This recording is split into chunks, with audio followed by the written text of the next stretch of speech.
It's a profound political statement. இது ஒரு ஆழ்ந்த அரசியல் நிலைப்பாட்டை இன்றைக்கு இந்த மேற்கு நாடுகள் எடுத்திருக்கு. அதாவது தமிழர்களுக்கு அநீதி இழைக்கப்பட்டிருக்கு, அதுக்கு நீதி கிடைத்திருக்கு. சார்ந்த இந்த தடைகள் சர்வதேச குற்றவியல் நீதிமன்றத்துக்கு நோக்கி செல்வதற்கு மிகவும் சாதகமாக அமையும். ஸ்ரீலங்கா தேசத்தை உடைக்கிறதுக்கு இது ஒரு நல்ல சாதகமாக அமையும் என்றுதான் நாங்கள் கருதுகிறோம். அப்ப ரெண்டு கட்சிகளும் இன்றைக்குங்கிற பிரச்சனையில மிகவும் ஒரு உறுதியான நிலப்பாட்டு எடுத்துக்கணும். யார் வந்தாலும் என்ன பொறுத்த மட்டும் நான் முதலிடம் கட்சியது முழுக்க இன்டர்நேஷனல் கிரிமினல் கோர்ட், சர்வதேச குற்றவியல் நீதிமன்றம். அடுத்ததாக சர்வதேச நீதிமன்றம். இப்ப இன்றைக்கு இஸ்ரேலுக்கு எதிராக சவுத் ஆப்பிரிக்கா வழக்கு கொண்டவாதி இப்ப அந்த டாக்கெட் ஷீட்டை நான் பார்க்கிறது கனடா வர்சஸ் ஸ்ரீலங்கான்றது. அந்த ஐசிஜே டாக்கெட் ஷீட்ல வருமானது நாங்கள் அதுக்கான முயற்சியை கனடாவில் செய்யலாம்னு நம்ம இன்றைக்கு எங்கட பக்கம் நோக்கித்தான் மூவ் பண்ணி கொண்டிருக்கின்ற இந்த சர்வதேச சூழல் எங்கள் பக்க நியாயத்தை நோக்கித்தான் நடந்து கொண்டிருக்கிறது. அப்ப இதுல நாங்கள் இறுக்கமா இருக்க போதும். இதுல பிறகு நாங்கள் சில வாக்குறுதிகளை நம்பி நாங்கள் வில போய்விட்டோம் என்றால் இது நாங்கள் வரலாற்றுக்கு செய்கிற ஒரு துரோகமாக தான் கிடக்கும். 22 நாடுகள் ஆதரித்து வாக்களிக்கின்றன, 11 நாடுகள் எதிர்த்து வாக்களிக்கின்றன, 14 நாடுகள் அப்ஸ்டெயின் பண்ணிடுகின்றன. அது இந்தியா அப்ஸ்டெயின் பண்ண முடியாது, அந்த நாடுகள் அப்ஸ்டெயின் பண்ணாது. இந்தியா மாறி இருந்தா முழுக்க மாறி எங்களுக்கு இந்தியா ஒரு முக்கிய like it or not India ஒரு முக்கியமான ஒரு பிளேயர் என்கிற பிரச்சனை. இந்த ரெஃபரண்டம் வாக்கெடுப்பு என்னென்னு நாங்க பார்க்க முக்கியமாக என்றால், நாங்க 76ஆம் ஆண்டு வட்டுக்கோட்டை தீர்மானத்துல வாக்கெடுப்பு நடத்தினாங்க, 2010ஆம் ஆண்டு புலத்துல செய்தனாங்க. அப்ப தமிழ் மக்களுடைய அபிலாஷையில நாங்கள் அங்க தெரிவிச்சிருக்கிறோம். அதுல என்ன குறைபாடு இருந்தா அதுக்கு சர்வதேச பங்களிப்பு இருக்கு, சர்வதேசத்தின் ரோல் அங்கே இருக்கே இல்ல லெஜிட்டிமசி. அப்ப இப்ப நாங்கள் பார்க்கிற இதை நாங்கள் ஒரு சர்வதேச அங்கீகாரத்துடன், ஆனா அதிலும் முக்கியமாக இருந்த வாக்கெடுப்பு என்னென்று நாங்கள் பார்க்கிறோம் என்றால் தமிழீழத்தை அடையக்கூடிய ஒரு தந்திரோபாயமாக தான் இதை பார்க்கிறோம்.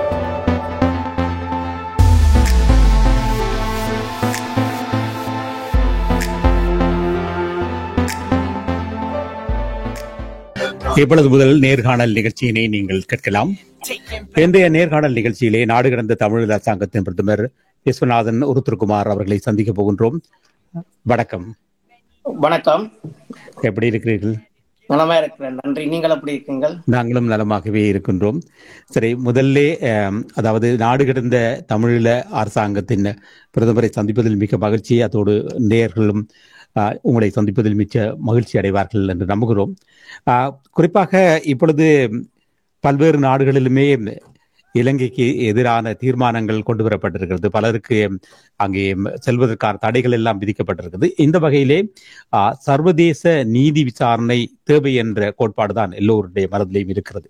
எனவே இந்த மனித உரிமை பேரவையிலே எப்படி இந்த சர்வதேச நீதி விசாரணையை தொடங்குவதற்கு நாங்கள் என்னென்ன செய்யலாம், நாடு கடந்த தமிழீழ அரசாங்கம் என்னவெல்லாம் செய்ய போகிறது என்பதை பற்றி முதலில் தெரிந்து கொள்ளலாம். ஓகே, முதலில் நாங்கள் இன்றைக்கு இந்த மனித உரிமை பேரவை தீர்மானங்களை எடுத்து பார்க்கும் பொழுது 2009ஆம் ஆண்டிலிருந்து தொடங்கிய அந்த தீர்மானங்களிலிருந்து எவ்வளவோ முன்னேற்றத்தை நாங்கள் கண்டிருக்கின்றோம். 2009ஆம் ஆண்டு போர் முடிந்தவுடன் ஸ்ரீலங்கா ஒரு தீர்மானத்தை தனது நட்பு நாடுடன் சேர்ந்து கொண்டு வந்து அந்த தீர்மானத்தில் ஸ்ரீலங்கா பயங்கரவாதத்தை ஒழித்து விட்டது என்று சொல்லி அதற்கு பாராட்டு தெரிவித்து எந்த விதமான விசாரணை பற்றியும் கருத்துக்கள் கூறாமல் அந்த தீர்மானம் நிறைவேற்றப்பட்டது. இன்றைக்கு 2015 பிறகு ஒரு கலப்பு நீதிமன்றம் வேண்டும் என்ற கோரிக்கை முன்வைக்கப்பட்டது. பின்னர் 2022ஆம் ஆண்டு மிஷேல் பேஷலெட் அவர் தன்னுடைய அறிக்கையில் இதனை நாங்கள் சர்வதேச குற்றவியல் நீதிமன்றத்துக்கும் நாங்கள் இதனை அனுப்ப வேண்டும் என்ற பரிந்துரை வைக்கப்பட்டது. அந்த பரிந்துரைக்கு 4 முன்னாள் மனித உரிமை ஆணையாளர்களும் 13 முன்னாள் ஸ்பெஷல் ரெப்பர்டர்ஸும் பல முக்கியமான மனித உரிமை அமைப்புகளும் அதுக்கு ஆதரவு தெரிவிக்கின்றன. குறிப்பாக 2022ஆம் ஆண்டு ஹியூமன் ரைட்ஸ் வாட்ச் ஒரு கருத்து வெளியிட்டிருந்தார்கள். அதாவது இந்த இன்டர்நேஷனல் கிரிமினல் கோர்ட்டுக்கு சர்வதேச குற்றவியல் நீதிமன்றத்துக்கு நாடுகளை அனுப்புவதில் ஐக்கிய நாடுகள் பாதுகாப்பு சபை இன்கன்சிஸ்டண்டாக முறையாக நடந்து கொள்ளவில்லை. அதற்கு உதாரணமாக ஸ்ரீலங்காவை சுட்டி காட்டியிருந்தது. ஏன் ஸ்ரீலங்காவை அனுப்பவில்லை? ஹியூமன் ரைட்ஸ் வாட்ச் 2022 பிறகு அம்னஸ்டி இன்டர்நேஷனல் கொண்டு வந்தது. அப்ப இன்றைக்கு எங்களை பொறுத்த மட்டும் இல்ல, உண்மையிலே இன்றைக்கு தமிழ் மக்களுக்கு எதிராக இழைக்கப்பட்ட இந்த சர்வதேச குற்றங்கள் ஒரு தனிப்பட்ட நபர்களால் இழைக்கப்படவில்லை. இது அந்த ஸ்ரீலங்கா ஸ்ரீலங்கா நாட்டினால் இணைக்கப்பட்டது. எக்ஸ்பர்ட் பேனல் ரிப்போர்ட்டை நாங்கள் எடுத்து பார்த்தோம் என்றால் அந்த 2011 ஆண்டு செயலாளர் நாயகம் சொன்ன அந்த ரிப்போர்ட்டில் என்ன கூறியிருக்கின்றால், இந்த பொறுப்பு குரலுக்கு நாடு முதலில் அதனை ஒத்துக்கொள்ள வேண்டும். நாடு என்று அவரே ஸ்ரீலங்காவில் தான் என்ன அந்த குற்றம் அந்த எக்ஸ்பர்ட் பேனல் கூறியது. மற்றதாக 2015 ஆண்டு அல் ஹுசேன் தன்னுடைய அறிக்கையில் கூறியிருந்தார் சிஸ்டமேட்டிக் கிரைம் என்று. ஆனால் இன்றைக்கு நாடுகள் அந்த நிலப்பாட்டுக்கு இன்னும் வரவில்லை. ஆனால் இன்றைக்கு இப்ப நடக்கின்ற இந்த விடயங்கள், இந்த சாங்ஷன்ஸ், இப்ப அமெரிக்காவில் சர்வாந்த வாக்கு 2020 போடப்பட்டது, 2023 கனடாவில் 2 ராஜபக்சாக்களுக்கும் இன்னொரு கமாண்டருக்கும் போடப்பட்டது, இன்றைக்கு யூகேல. இது என்னத்தை காட்டுது என்றால், இந்த ஆட்சி பீடத்தில் இருக்கின்ற முக்கிய அரசியல் இராணுவ தலைவர்களுக்கு எதிராக குற்றம் சுமத்துவது இன்னொரு வகையில் சொல்ல போனால் அந்த நாட்டுக்கு எதிரான குற்றமாகவே வருகின்றது. இன்றைக்கு நான் பார்த்தேன், நேற்றைக்கோ முந்தின நாள் இலங்கையில முன்னாள் மனித உரிமை ஆணையாளர் பிரதீபா என்ன மெட்ட லாஸ்ட் நேம் தெரிய விடப்படுவார், அவர் கூறியிருக்கின்றார், இந்த தடைகள், அதாவது இந்த சாங்ஷன்ஸ் தனிப்பட்ட நபர்களுக்கு இல்லை, இது ஸ்ரீலங்காவுக்கு எதிராகவே மாறக்கூடிய அபாயம் இருக்கின்ற என்று கூறுறார். அதைத்தான் நாங்கள் நோக்கி நகருகிறோம். எங்களுக்கு ராஜபக்சாவை கொண்டு எங்க ஹேக் ஜெயில போறதுல பிரயோசனம் இல்லை. இப்ப ராஜபக்சா ஒபிஷியல் ரெசிடென்ஸும் போகுது, ஹேக்ல குளிரூட்டப்பட்ட சிறைச்சாலையில டிவியை பார்த்து கொண்டிருக்கிறார். எங்களுக்கு அது குறிக்கோள் இல்லை. எங்களோட குறிக்கோள் ஸ்ரீலங்கா தேசத்தை பொறுப்பு கூற வைத்து, ஸ்ரீலங்கா தேசத்தை டீலெஜிட்டிமைஸ் பண்ணி, அதன் மூலமாக தமிழருடைய அரசியல் பெருவிருப்பான ஈழத்தை அடைவதற்கு அது வழிவகுக்கும் என்று அந்த நோக்கில தான் நாங்கள் இதனை செய்து போறோம். ஒன்று, நாங்கள் இப்போ எங்கள் அக்கௌண்டபிலிட்டியை நான் குறைத்து மதிப்பிடவில்லை. அக்கௌண்டபிலிட்டி கட்டாயம் தேவை, பாதிக்கப்பட்டவர்களுக்கு நீதி வழங்க வேண்டும். அதே நேரத்தில் அந்த நீதி எங்களுடைய அரசியல் தீர்வை நோக்கி செல்ல வேண்டும். அதுக்கு இந்த தடைகள் எல்லாம் மிகவும் மிகவும் எங்களுக்கு வலிச்சு இருக்கின்றன. இந்த இதுக்கு பிறகு இன்றைக்கு வரப்போற செப்டம்பர் மாத மனித பேரவையில் புதிய தீர்மானம் கூலத்தையும் செய்த பிறகு திரும்பவும் ஒரு டொமெஸ்டிக், ஒரு உள்நாட்டு பொறுமுறை தேவை என்று ஏதாவது ஒரு நாடோ ஏதாவது ஒரு அமைப்போ கூறினால் அது நகைப்புக்குரிய விடயம். இவ்வளவு தலைவர்களும் குற்றவாளிகள், இவ்வளவு தலைவர்களும் அங்கு இருக்கின்றார்கள், எந்த விதமான பிரச்சனையும் இல்லாமல் என்னென்று அங்க நீங்கள் ஒரு உள்நாட்டு வைக்க போறீங்க. எனவே இந்த இது எங்களுக்கு சர்வதேச குற்றவியல் நீதிமன்றத்துக்கு கொண்டு செல்வதற்கு மிகவும் மிகவும் உதவி செய்யும். இன்னொன்னு சொல்றது, இந்த தடைகள் உண்மையா பிராக்டிக்கல் இம்பாக்ட் அவ்வளவுக்கு இல்லை. அதாவது விசா கிடைக்காம போறதோ, பேங்க் இல்ல வெஸ்டர்ன் நாட்டில் உள்ள பேங்க் இதுகளை மூடுவதோ, அங்க கொமாண்டர்ஸ் இருக்கோ கருணாவுக்கோ அது இல்லை. கருணா சொல்றேன் அவைக்கு அங்க அக்கௌண்ட்டும் இல்லை. இது ரஷ்யாவில் உள்ள தனபந்தர்களுக்கு தான் இது பிரச்சனை. எங்க இந்த கொமாண்டர் மேல் பேங்க்ரப்ட் ஸ்ரீலங்கா கொமாண்டர் மேலுக்கோ கருணாவுக்கோ இது பிரச்சனை இல்லை. கருணா சொன்னு கேள்விப்பட்டேன், தனக்கு ஆளோடு பிரச்சனையும் இல்லையா. அந்த நாட்டுக்கு போக வேண்டிய அவசியம் எனக்கு இல்லை, வெக்கேஷனுக்காக இங்க வர போறது இல்லை. ஆனால் it's a profound political statement. இது ஒரு ஆழ்ந்த அரசியல் நிலப்பாட்டை இன்றைக்கு இந்த மேற்கு நாடுகள் எடுத்திருக்கிறது. அதாவது தமிழர்களுக்கு அநீதி இழைக்கப்பட்டிருக்கு, அதுக்கு நீதி கிடைக்கவில்லை.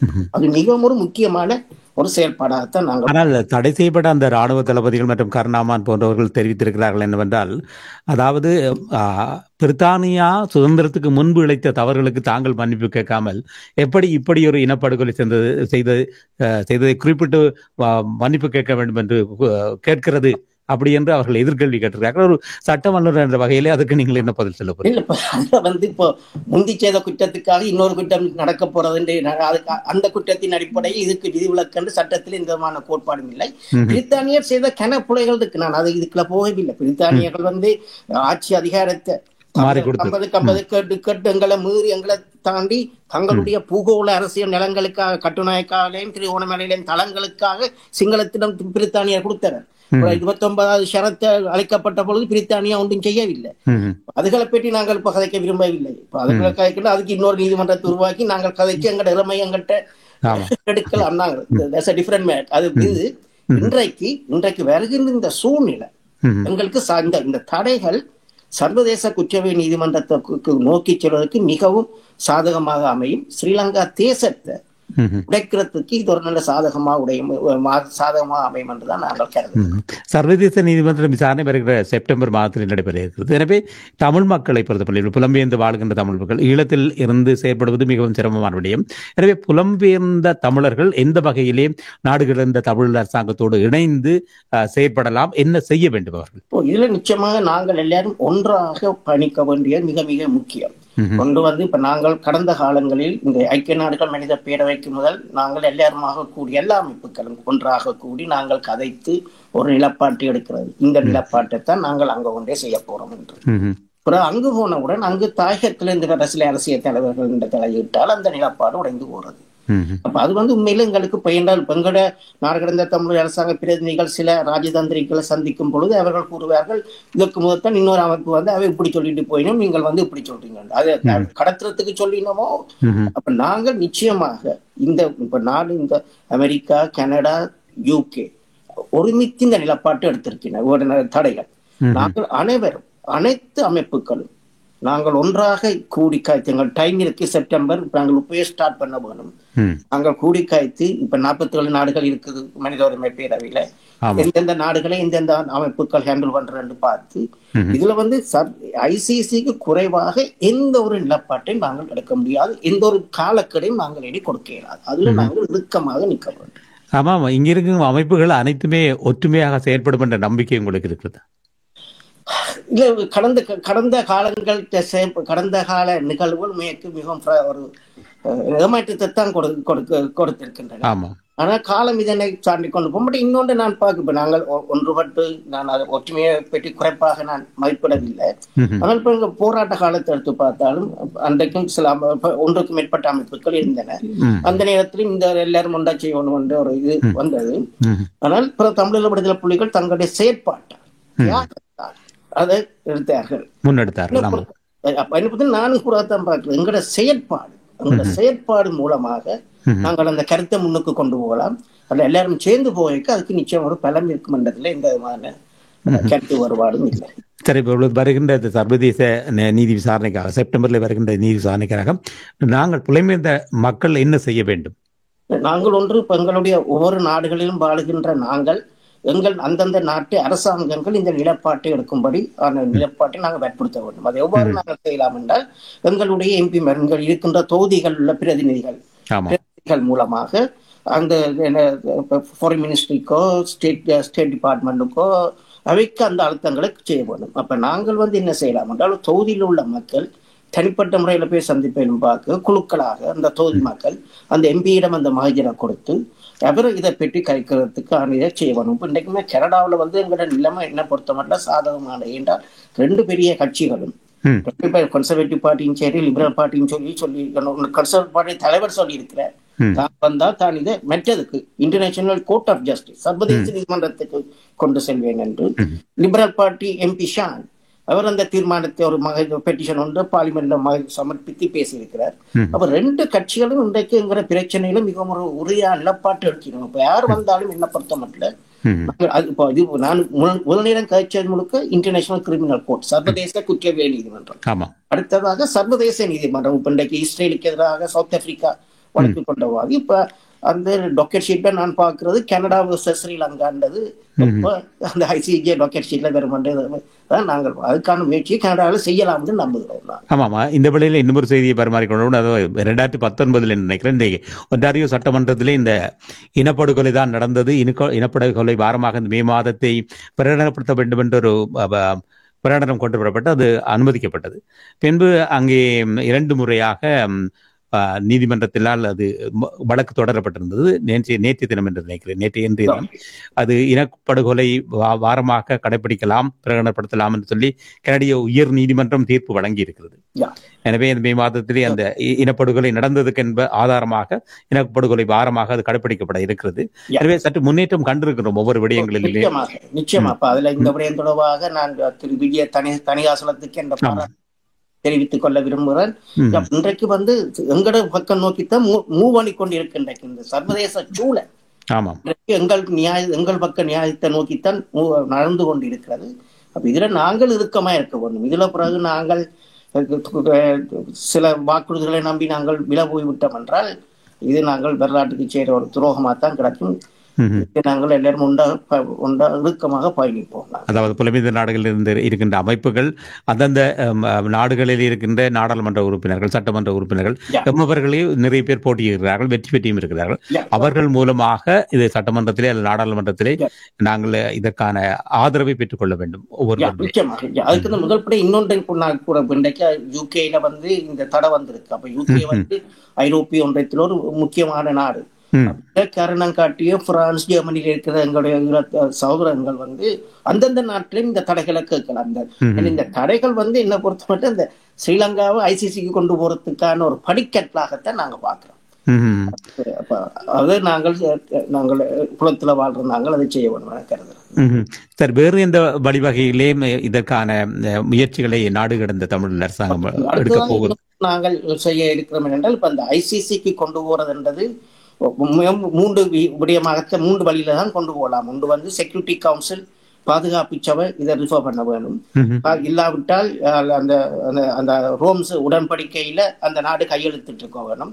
இல்லாட்டி அந்த குற்றம் அந்த கையெழுத்திட்ட நாட்டில் நடந்திருக்கணும். இப்ப எங்களை பொறுத்த மட்டும் கூட இன்றைக்கு ஸ்ரீலங்கா இதுல கையெழுத்து போட இப்ப ஸ்ரீலங்கா இந்த ரோம் ஸ்டாட்யூ இதுல கையெழுத்து போடும்படி 2015ஆம் ஆண்டு மனித உரிமை ஆணையாளர் கூறியிருந்தார். 2024ஆம் ஆண்டு மனித உரிமை ஆணையாளர் கூறியிருந்தார். ஆனா ஸ்ரீலங்கா அப்படி செய்ய போறதில்லை. அது நாங்கள் இதை செக்யூரிட்டி கவுன்சில் பாதுகாப்பு சபைக்கால கொண்டு போகணும். அப்ப நாங்கள் ஒரு வெபினார் ஒன்று வைத்து நாங்கள் 6-7 மாசத்துக்கு இந்த சவுத் ஆப்பிரிக்கா வழக்கு, இஸ்ரேல் தொடர்பான வழக்கு வந்த பொழுது அப்ப அதுல அம்பாசிடர் ரேப் அமெரிக்க முன்னாள் அம்பாசிடர் போர்க்குற்றங்களுக்கு பொறுப்பாக ஒபாமா அட்மினிஸ்ட்ரேஷன்ல இருந்தவர். அவர் ஊருக்கெல்லாம் போய் ஒரு ரிப்போர்ட் தயாரித்து கொடுத்தார். அப்ப அவர் ஒரு ஆலோசனை சொன்னார். அதாவது இன்றைக்கு பாதுகாப்பு சபையில 15 நாடுகள் இருக்குது. அதுல 5 நாடுகள்லாம் முக்கிய நாடுகள் வீட்டோ அதிகாரத்தை பாதிக்கிறது. மிச்ச 10 நாடுகளுக்கும் வீட்டோ அதிகாரம் இல்லை. ஆனா அந்த 10 நாடுகளும் ஒரு தீர்மானத்தை கொண்டு வரலாம். அப்ப செக்யூரிட்டி கவுன்சில்ல அஜெண்டாவில் போடுறதுக்கு 9 நாடுகள் அந்த அஜெண்டாட போடலாம். இந்த 5 நாடுகளை விட்டு போட்டு நாங்களும் பார்த்திருந்தோம். அந்த 5 நாடுகள் கூட அவைண்ட ஜியோ பொலிட்டிக்கல் பூகோள அரசியல் தான் கூட இயங்குறது. குறிப்பாக அமெரிக்கா, சீனா, ரஷ்யா. பிரித்தானியாவும் பிரான்சும் அப்படி இல்லை. எனக்கு இந்த மாதிரி 20 வருஷம் 30 வருஷமா ஒரு வீட்டோவும் பாவிக்க இல்லை இப்படிப்பட்ட விஷயங்களுக்கு யூகேயும் பிரான்சும். அப்ப நாங்கள் அந்த மெட்ட நாடுகளை கொண்டு நாங்கள் இதை இந்த செக்யூரிட்டி கவுன்சில் அஜெண்டாவில் நாங்கள் இந்த செப்டம்பருக்குள்ள இதை கொண்டு வர்றதுக்கான ஒரு முயற்சியையும் நாங்கள் வர வேண்டும். அது மிச்ச 10 நாடுகளையும் நாங்கள் அவர்களை அந்த நாடுகளை அண்டி இதை அஜெண்டால போடுவோம். அஜெண்டால போட்டு லெட்ஸ் டிபேட் இட். அப்போ பார்ப்போம் யார் இதை வீட்டோ பண்ண போயிடும். ஆக்க வழக்கமா சொல்றது சீனா வீட்டோ பண்ணுவாங்க. சீனா இன்றைக்கு ஒரு உலகத்துல தண்ட செல்வாக்கு மண்டலத்தை பிரிப்பிச்சு கொண்டு இருக்கிறனால அப்படி செய்யாது. இப்ப உதாரணத்துக்கு சூடான் சீனாவுக்கு நெருக்கமான அரசியல் பொருளாதார உறவு இருந்தும் டார்ஃபூரை செக்யூரிட்டி கவுன்சில் சர்வதேச குற்றவியல் நீதிமன்றத்துக்கு பெறப்படுத்தும் பொழுது சீனா எதிர்க்கல. சீனா அப்ஸ்டெயின் பண்றது. அப்படித்தான் ஒரு நிலப்பாடு தான் வெறும். அப்ப நாங்கள் அது அப்ப 2 விஷயத்தை நாங்கள் இந்த மாதிரி போக்கஸ் பண்ணிருக்கோம் செப்டம்பருக்குள்ள.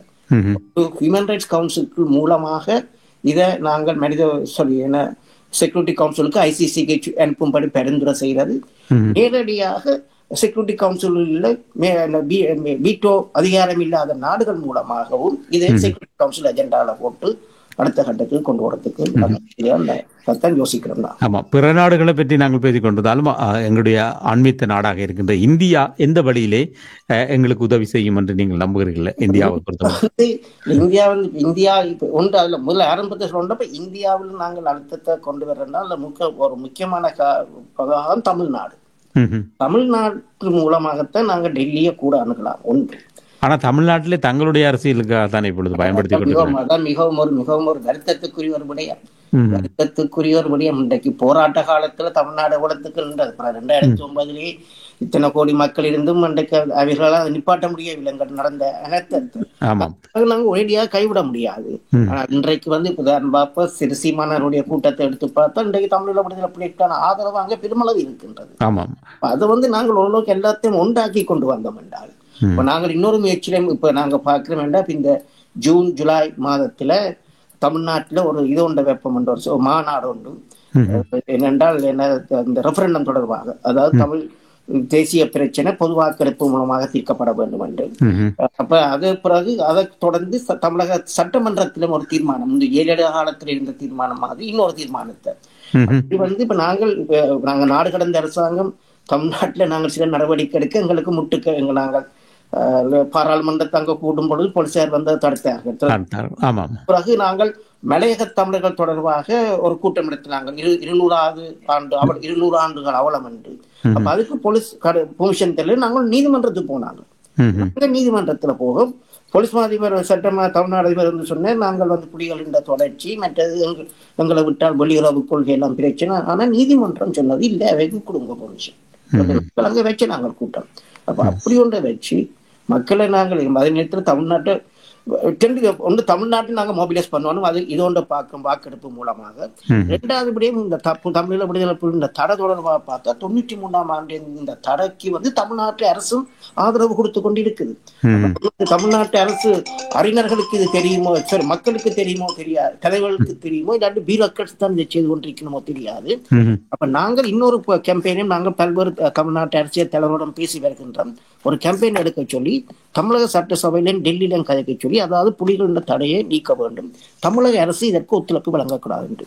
இவ்வாறான நடவடிக்கை மூலம் எப்போட தமிழ்நாட்டை நாங்கள் மொபிலைஸ் பண்ணலாம்னு எதிர்பார்க்கிறோம். அது மூலமாக டெல்லிக்கு அதில் போடலாம். ஆனா ஒரு விஷயத்தை நான் சொல்லுவோம், 2022 தீர்மானம் நினைக்கிறேன், அதுல இந்தியா அப்ஸ்டெயின் பண்ணது. வழக்கமா இந்தியா வந்து ஸ்ரீலங்கா தீர்மானத்துக்கு எதிராக நிற்கிறது. தீர்மானத்துக்கு 2015 இல்ல, 2020 அப்ஸ்டெயின் பண்ணது. இந்தியா அப்ஸ்டெயின் பண்ண படியால் தான் அன்றைக்கு அந்த தீர்மானம் நிறைவேறினது. இந்தியா அதுல 22 நாடுகள் ஆதரித்து வாக்களிச்சிருந்தன, 11 நாடுகள் எதிர்த்து வாக்களிச்சிருந்தன, 14 நாடுகள் அப்ஸ்டெயின் பண்ணியிருந்தன. அது இந்தியா அப்ஸ்டெயின் பண்ண முடியாது, அந்த நாடுகள் அப்ஸ்டெயின் பண்ணது. இந்தியா மாறி இருந்தா முழுக்க மாறி எங்களுக்கு. அப்ப இந்தியா ஒரு முக்கிய like it or not, India ஒரு முக்கியமான ஒரு பிளேயர் என்கிற பிரச்சனை இல்லை. ஆமா, நிச்சயமாக இந்த காட்சிகளுக்கு அவர்கள் நிச்சயமாக அடங்க வேண்டியவர்கள். இந்தியா நிச்சயமாக நாங்கள் சேர்த்துக் கொள்ள வேண்டும். எந்த ஒரு எந்த ஒரு ஆசிய நாடும் ஆப்பிரிக்க நாடும் இந்தியாவை கேட்டுத்தான் கூட முடிவு இருக்கு. எனவே இந்திய மத்திய அரசாங்கத்தை இணக்கப்பாட்டுக்கு கொண்டு வர வேண்டும் சொன்னால் நாங்கள் தமிழ்நாட்டில் உள்ளவர்களுடைய ஆதரவை பெற வேண்டும். தமிழ்நாட்டில் உள்ளவர்கள் இப்பொழுது சில நல்ல விடயங்களை செய்து கொண்டிருந்தாலும், அதாவது சீமானை பொறுத்த மட்டிலே நிறைய அவருடைய கூட்டங்களுக்கு நிறைய தமிழ் மக்கள் வருகிறார்கள். அந்த தமிழ் மக்கள் புலிகளின் ஆதரவாளராக மாறி இருக்கிறார்கள் நிறைய பேர். ஆனால் சில அவருடைய கருத்துக்களால் தான் அந்த சிலர் அதிருப்தி அடைந்திருக்கிறார்கள் ஒழிய. சரி, இப்பொழுது புலம்பெயர்ந்த நாடுகளிலே இருப்பவர்கள் சிலருடைய இன்னொரு விடயத்தை டெல்லியை நாங்கள் உங்களுக்கு அணுகணும். ஆனா இந்த சீனா இது முக்கோண போட்டி நடந்து கொண்டிருக்கு இந்த சமுத்திரத்துல. சீனா, இந்தியா, அமெரிக்கா முக்கோண போட்டி நடந்து கொண்டு இருக்குது. இல்ல இந்த முக்கியமான இடத்துல இருக்கிறது நாங்களாம் இதுல முக்கியமான என்ன பிரச்சனை என்ற நாங்கள் எங்கட பலத்தை நாங்கள் அறியாம பேசாம பார்வையாளர்களா இருக்கிறோம். We should assert ourselves. இப்ப நாங்க சொல்றது இப்ப வடகிழக்கு தாயகத்திலேயோ இல்லாட்டி அது அன்றைய கடலிலேயோ எந்த ஒரு நாடு வர்றாலும் எங்களை கேட்டு வரும், எங்களோட சம்மதத்தை புறவணும். அப்படியான நாங்க மொபிலைஸ் எங்களோட மக்களை அங்க அதுக்காக மொபிலைஸ் பண்ணுவோம் நாங்கள். அப்ப அதன் மூலமாக மத்தியிலையும் நாங்கள் ஒரு தாக்கத்தை ஏற்படுத்தலாம். அதாவது உங்களுடைய பூகோள நலங்களுக்கு ஈழத்தமிழர்கள் நிச்சயம் தேவை. அந்த அடிப்படையில இந்தியா மத்தியிலும் ஆதரவு பெறுவதற்கான முயற்சியில நாங்கள் ஈடுபடணும். புலம்பெயர்ந்த தேசத்தில் வாழ்ந்து கொண்டிருக்கிற தமிழ் மக்களுடைய ஒரு சிலருடைய கருத்து கணிப்பு, அதாவது ஈழத்திலே வாழ்ந்து கொண்டிருக்கிற தமிழ் மக்களிடம் தனி நாடு தேவையா இல்லையா என்ற ஒரு வாக்கெடுப்பு நடத்த வேண்டும் என்று சிலர் கருதுகிறார்கள், விரும்புகிறார்கள். அதை பற்றி நீங்கள் என்ன நினைக்கிறீர்கள்? அந்த இப்பத்த சூழ்நிலையில் அங்க நடத்த முடியுமா? இல்ல, இப்ப நாங்கள் இன்னொன்று நாங்கள் செய்து கொண்டிருக்கோம். நீங்க பார்த்திருப்பீங்கள், ரெஃபரண்டம். அதாவது தமிழ் தேசிய பிரச்சனையை நாங்கள் ஒரு பொது வாக்கெடுப்பு மூலமாகத்தான் தீர்க்க வேண்டும் என நாங்கள் ஒரு கோரிக்கையை இது வந்து சொல்லிக்கொண்டே இருக்கிறோம். ஆமா, 2012ஆம் ஆண்டு இன்டர்வியூல ஒரு கொடுத்தது எனக்கு சண்டே லீடர் நிற்கிறேன். 2014ஆம் ஆண்டு நாடு கடந்த அரசாங்கம் நாங்கள் ஒரு தீர்மானத்தை பாராளுமன்றத்தை ஏற்றினாங்கள். தமிழ் தேசிய பிரச்சனை ஒரு வாக்கெடுப்புகளாகத்தான் தீர்க்கப்பட வேண்டும் என்று. இப்ப அதுக்கான ஒரு மக்கள் இயக்கத்தை உருவாக்கி நாங்கள் இப்ப லோகோ கேம்பெயின் இப்ப போய்கொண்டிருக்கு. நீங்க பார்த்திருப்பீங்க. ஆமா, இங்க கூட விளம்பரமாக போட்டுக் கொண்டிருக்கிறோம். அதாவது இந்த மக்கள் இயக்கத்துக்கு ஒரு இதை தெரிவிச்சுள்ளது. இப்ப நாங்கள் இப்ப என்னென்று பார்க்கணும்னா இதுல கொஞ்சம் கூட நிப்பாட்டி இல்லை என்னன்னா இல்ல சில கருத்துக்கள் மாறுபட்ட கருத்துக்கள். அதாவது பார்க்கிறோம் என்னென்றால் இந்த இந்த ரெஃபரண்டம் வாக்கெடுப்பு, இந்த வாக்கெடுப்பு என்னென்று நாங்கள் பார்க்க முக்கியமாக என்றால், நாங்கள் 76ஆம் ஆண்டு வட்டுக்கோட்டை தீர்மானத்தில் வாக்கெடுப்பு எடுத்தினாங்க. 2010ஆம் ஆண்டு புலத்துல செய்த நாங்கள். அப்ப தமிழ் மக்களுடைய அபிலாஷையில நாங்கள் அங்க தெரிவிச்சிருக்கிறோம். ஆனா அதுல என்ன குறைபாடு இருந்தா, அதுக்கு சர்வதேச பங்களிப்பு இருக்கே இல்லை, சர்வதேசத்தின் ரோல் அங்கே இருக்கே இல்லை. லெஜிட்டிமசி. அப்ப இப்ப நாங்கள் பார்க்கிற இதை நாங்கள் ஒரு சர்வதேச அங்கீகாரத்துடன், ஆனா அதிலும் முக்கியமாக இருந்த வாக்கெடுப்பு என்னென்று நாங்கள் பார்க்கிறோம் என்றால், தமிழீழத்தை அடையக்கூடிய ஒரு தந்திரோபாயமாகத்தான் இதை பார்க்கிறோம். ஒரு மூலோபாயமாகத்தான் இந்த வாக்கெடுப்பை நாங்கள் பார்க்கிறோம். அப்ப இதை நாங்க என்ன, அப்ப இதை எங்களை பொறுத்த மட்டும் மக்களுக்கு சாய்ஸை கொடுத்தா மக்கள் நிச்சயமா தமிழகத்துக்கு போடுவார்கள். அப்ப தாயகத்துல இப்ப அதுக்கு முதல் இது என்னென்று கொண்டு வரலாம் என்று நாங்க பார்க்கிறோம். ஆமாம், ஏனென்று சொன்னால் இப்பொழுது போர் சூழலுக்கு பின்பு வலிமை இழந்திருக்கிறார்கள், தங்களுடைய வாழ்வாதாரத்துக்கே பிரச்சனைப்பட்டுக் கொண்டிருக்கிறார்கள் அங்கே இருக்கிற மக்கள். எனவே இந்த சூழ்நிலையிலே நாங்கள் இதற்கு தமிழீழத்துக்கு ஆதரவாக வாக்களிக்குங்கள் என்று கேட்க முடியுமா, அல்லது கேட்டால் அவர்கள் வாக்களிப்பார்கள்? இல்ல, அதுக்குத்தான் நம்ம என்னென்றால், அங்க தமிழீழ உதாரணமா இப்ப தாயகத்தில் இருக்கிறவர்கள் எங்களுடன் கூட தொடர்பு கொள்வதற்கு அஞ்சுகின்றார்கள். கடந்த தமிழக அரசாங்கம் தமிழீழம் என்று இருக்குது, அரசியல் அது என்று சொல்லி, அப்ப நாங்கள் இது என்ன மாதிரி கொண்டு போகலாம் என்று பார்க்கணும். தற்சமயம் நாடு இப்ப நாங்கள் தனியே நான் தமிழீழ மங்கள மக்களை மட்டும் யோசிக்கல, சர்வதேசத்திலே எப்படி கொண்டு போகலாம் என்று. சர்வதேசத்தில சூழ்நிலை என்னென்றால், சாமுவேல் ஹனிங்டன் என்று கேள்விப்பட்டிருப்பீர்கள், ஒரு தத்துவாசிரியர். அவரை முதற்கடம் இந்த கிளாஷஸ் ஆஃப் சிவிலைசேஷன் என்ற ஒரு பதத்தை கூறியவர். அவர் ஒரு கருத்தை சொல்லியிருந்தார், 20ஆம் நூற்றாண்டில எவ்வாறு ஒரு திருமணம் பிரிஞ்சு போறதுக்கு, விவாகரத்து எடுக்கிறதுக்கு எவ்வாறு ஒரு எதிர்ப்பு இருந்ததோ, அதே மாதிரியான எதிர்ப்பு 21ஆம் நூற்றாண்டுல நாடுகள் பிரிந்து செல்வதற்கான எதிர்ப்பு சர்வதேசத்திலே இருக்குது. அவர் சொல்றாரு, ஒரு நாடு உருவாக்குன்றது இலகுவான விடயம் என்று இல்லை. அப்ப நாங்கள் இங்க அந்த எதிர்ப்பை மீறி தந்திரோபாயமாக இதை என்னென்ன கொண்டு வரலாம் என்று பார்க்கிறோம் என்றால், இது ஒரு அரசியல், இது அதாவது தமிழகத்துக்கு நீங்க வாக்களிக்கிறீங்களா இல்லையா இல்லாமல், இது ஒரு மனித உரிமை, ஹியூமன் ரைட்ஸ் இஷ்யூவாக, அதாவது மனித உரிமை இதாக மக்களுக்கு அந்த சாய்ஸை கொடுங்க. அதுக்கு தேவையான தமிழீழமா சமஷ்டியா என்னவோ மக்கள் லெட் தி பீப்புள் டிசைட். இப்படி நான் ஒரு கருத்தை சொன்னேன், இந்த ஒரு அரச ராஜதந்திரியாலும் அதை மறுக்க முடியாது. நாங்கள் இப்படி சொல்ற கருத்து சர்வதேச சட்டத்துக்குனேவான இப்ப சுயநிர்ணய உரிமை தொடர்பான அந்த பொதுச்சபை தீர்மானங்கள், மரபு வழி சட்டங்கள் 26, 25 ஜெனரல் அசெம்பிளி ரெசல்யூஷன் எடுத்தால் அது என்னத்தை சொல்லுதென்றால், இது சுயநிர்ணய உரிமையை தனிநாடாகவோ இல்லாட்டி சேர்ந்தோ இல்லாட்டி வேற விதத்திலோ உபயோகிக்கலாம். அப்ப நாங்கள் இதை போய் ஒரு ராஜதந்திரிட்ட சொல்லிக்கு ராஜதந்திரி அதை மறுக்க முடியாது. நாங்கள் ஒரு மோரல் ஒஃபென்சிவ் எடுக்கலாம். அந்த கட்டம் மற்றபடி இன்றைக்கு எந்த ஒரு நாட்டு இப்ப கோபேக் இந்த வருஷம் கோபேக் நான் நினைக்கிறேன் 30வது வருஷம் என்ன கோபேக் ரெஃபரண்டம் நடந்தது. கோபேக் ரெஃபரண்டம் நடந்து இந்த வருஷம் 30வது வருஷம். அப்ப இந்த கோபேக் ரெஃபரண்டத்துல கூட அந்த கடைசிக்கு முன்னால் அங்க சொல்லப்பட்டது, அதாவது நாங்கள் கனடாவுடன் சேர்ந்து ஒட்டவாட சேர்ந்து வாழ்றதுக்கான சில ஒரு உடன்படிக்கையை கொடுத்து அதை அவர்கள் ஏற்றுக்கொள்ளாவிட்டால் நாங்க பிரிந்து போறோம் என்றுதான் சொன்னது. எடுத்த உடனே நான் ஆமா இல்லையென்று பிரிந்து போறோம்னு சொல்ல வேண்டிய. இப்ப ஈஸ்ட் திமோரை பற்றி சொல்றது, ஈஸ்ட் திமோர்ல ஐக்கிய நாடுகள் சபை என்ன சொன்னது, ஒன்று சேர்ந்து வாழ போறோமா இல்லாட்டி இந்தோனேஷியாவோட ஓட்டோனமியில வாழ போறோமா, அப்படி அந்த சாய்ஸ் கொடுக்கப்பட்ட மக்களுக்கு. யதார்த்தம் அந்த அடிப்படையில தான் நாங்கள் இது மாதிரி ஈஸ்ட் திமோர் எடுத்தாலும் சரி, போகன் வில்லா எடுத்தாலும் சரி, வெஸ்டர்ன் சகாரா எடுத்தாலும் சரி, எல்லாத்திலும் ஐக்கிய நாடுகள் சபை அவ்வாறான இதைத்தான் கொடுத்தது. அப்ப அன்றைக்கு நாங்க தாயகத்துல இதை உடனே கொண்டு போய் தமிழகம் தமிழகம் தடை செய்யப்பட்டிருக்கு. 6வது அம்ச சட்டம் இதை தடுக்குது. அதை நேரடியாக தமிழகம் கொண்டு போறது தாயகத்துல கஷ்டம். அதுக்கு நாங்களே இப்படியான ஒரு இதுக்குள்ள முலாம் பூசி மனித உரிமை அடிப்படையில இதை நாங்கள் கொண்டு போகலாம் என்று பார்க்கிறோம். அந்த அடிப்படையில் தான் நாங்கள் இந்த அதாவது தனியா தமிழீழத்துக்கு ஜெஸ் ஒன்று இப்ப ஆக்கள் கூறுகள் தமிழீழத்துக்கு ஜெஸ் ஒன்றுதான் மக்களுக்கு சோம் இல்லாட்டி மக்களுக்கு விளங்காது. அது வெரி ஒஃபென்சிவ். நாங்கள் நினைக்கிறது எங்களுக்கு தான் எல்லாம் தெரியும், மக்கள் அசடுகள், மக்களுக்கு ஒன்றும் தெரியாது, மக்களுக்கு தனியாக ஜஸ்ட் நோவும் போட தெரியாது, அதை போடுறதுக்கு இப்பவே நாங்கள் வைக்க பிராக்டிஸ் கொடுக்கணும் என்று இப்படி நாங்கள் நிற்கிறது என்ன பொறுத்த மட்டும் நாங்கள் எங்களை மக்களை நாங்களே குறைவாக அதோடு இப்ப நாங்கள் அப்படி சொல்ல அடுத்த ஒரு கேள்வி வேற இது. இப்ப மக்கள்கிட்ட தமிழீழத்துக்கு ஆமோ இல்லையோன்று போடுறது அந்த 2 சாய்ஸ் தான் என்று சொன்னார். அந்த நாங்கள் கனடாவில் அடிக்கடி கூட்டம் வைக்கிறோம், நாங்கள் வெபினார் கூட்டம். அப்ப அதுல கனடாவில் இருந்த பொதுமகன் கேட்டார், நீங்க மக்களுக்கு இந்த 2 சாய்ஸ் தான் கொடுத்து வேற சாய்ஸ் கொடுக்க முடியாதுன்னு சொல்றதுக்கு உங்களுக்கு யார் அந்த அதிகாரத்தை தந்தது? Where did you get that mandate? அப்ப இது மக்கள் எங்களை பொறுத்த மட்டும் அந்த டெமோக்ராட்டிக் லெஜிட்டிமசியை நாங்கள் கூட்டணும் என்றால், அதே நேரத்தில் மக்களின் பார்ட்டிசிபேஷனை நாங்கள் கூட்ட வேண்டும் என்றால், மக்களை எம்பவர் பண்ண வேண்டும் என்றாலுங்கிற மக்களை நாங்கள் மக்களுக்கு அந்த சாய்ஸை கொடுத்து மக்களை தீர்மானிக்க சொல்ல வேண்டும். அப்ப தாயகத்துல இப்ப நாங்க சில தாயகத்துல கதை கேட்க சில புத்திஜியோட கூப்பிட்டு காய்ச்ச நாங்கள் என்னென்ன இதை கொண்டு போகலாம்.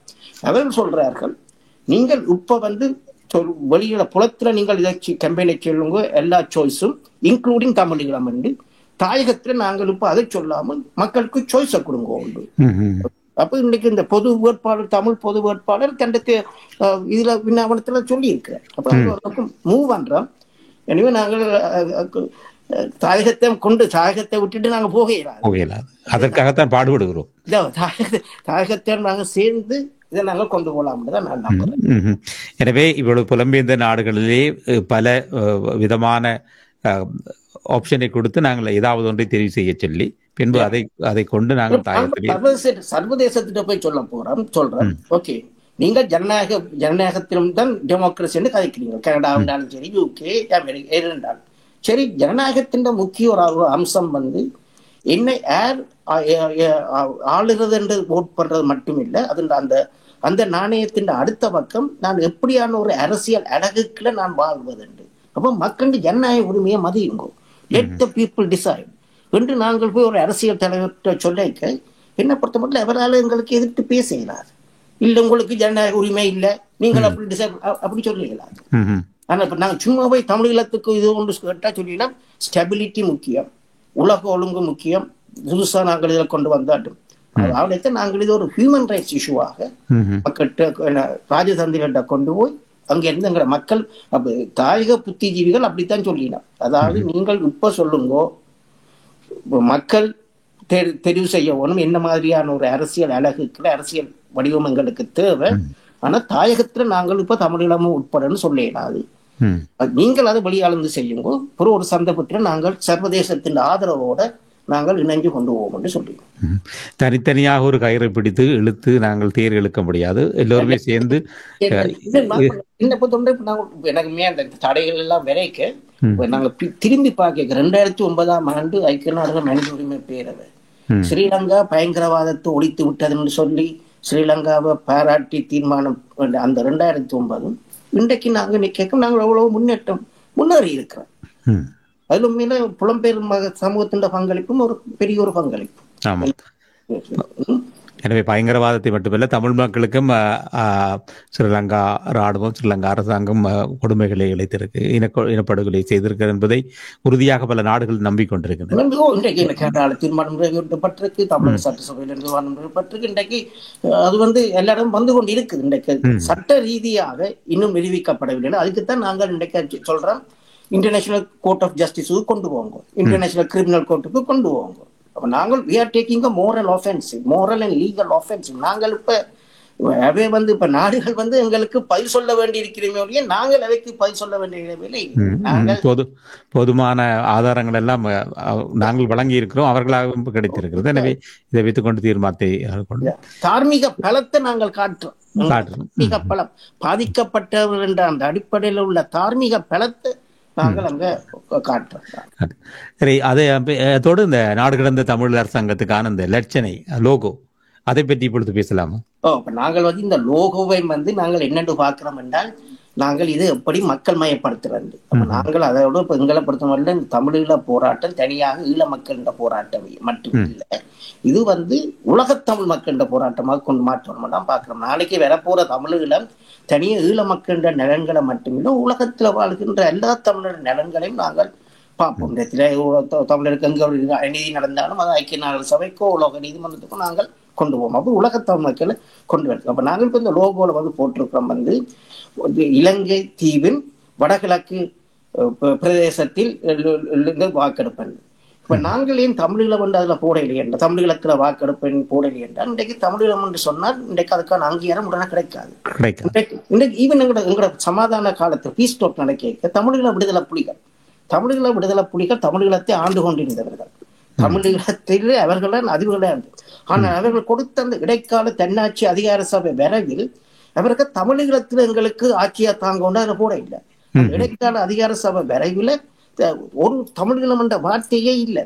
அதுல தமிழீழ விடுதலை புலிகள் என்னத்தை போட்டிருந்தார்கள் என்றால், இலங்கைத்தீவின் வடகிழக்கு பகுதியில் எங்களுக்கு இன்டீரியம் அட்மினிஸ்ட்ரேஷனோ இடைக்கால தன்னாட்சி அதிகாரம். அப்ப தமிழீழத்தை ஆண்ட புலிகளே ஒரு சர்வதேச டாக்குமெண்ட்ல தமிழீழ வார்த்தையை பயன்படுத்தவில்லை. ஏனென்றால் நாங்கள் எங்கள் தந்திரோபாயத்தை நாங்கள் பயன்படுத்தணும். நாங்கள் அந்த வகையில் தான் தமிழீழ விடுதலை புலிகள் அப்படியே எங்களோட போர் நிறுத்த சீஸ்ஃபயர் அக்ரிமெண்ட்ல தமிழீழ விடுதலை புலிகள் சொல்லிட்டு தமிழீழத்துக்கும் ஸ்ரீலங்காவுக்கும் இடையில பெரியன போர் என்று அவர்கள் பாவித்த பதம் தமிழீழ விடுதலை புலிகள் என்ற கட்டுப்பாட்டு பிரதேசம், ஸ்ரீலங்காவின் கட்டுப்பாட்டு பிரதேசம். அப்ப இதுல நாங்கள் தந்திரோபாயமாகத்தான் இதை கொண்டு போகணும். அப்ப இந்த லோகோ மூலம் கூட முதல் பரிசாக $1000 அறிவித்திருக்கிறார்.